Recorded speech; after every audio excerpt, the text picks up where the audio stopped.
Hey everybody, this is Tony B, and welcome to episode 22 of RETRY. As you can tell, I'm a pretty huge fan of Atari games. 2600, 5200, 7800. The truth is, I know a lot of their systems didn't succeed, but I love them all. Today we're going to be looking back at one of my personal favorites, Space Dungeon for the Atari 5200, released in 1983 by Taito. I remember the first couple times I saw this game and played it, I kept thinking to myself, what the hell is going on? I mean, it's supposed to be outer space, but there's walls. You pilot your ship running from room to room, picking up artifacts, and then making your way to the exit. And there's an extremely detailed map that helps guide you to where you need to go. Depending on how greedy you are, you can run straight for the exit, or you can explore as many rooms as you can, trying to pick up extra artifacts for more points.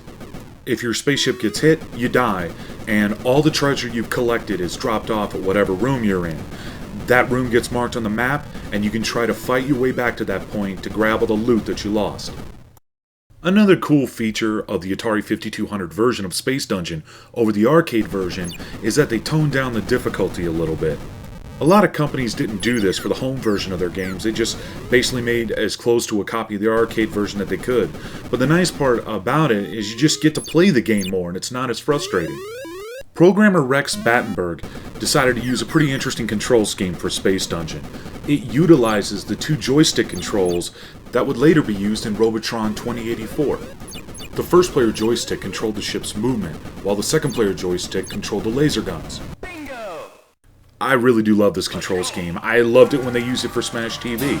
It gives the player an unusual level of control to be able to run in one direction and shoot their guns in another direction. And the sad part is, even though the PlayStation controller and the Xbox controllers all come with two analog sticks, it would be very easy for more games to pick up this type of control scheme. Companies just don't do it, and that's too bad. The Atari 5200 version of Space Dungeon came with a controller holder accessory that helped keep the controller stable while using them both for this game. Each level of this game is made up by a 6x6 grid that was mapped with the entrance and exit to each level right on your screen. You also had a treasure box on screen as well to show you what items you had already collected.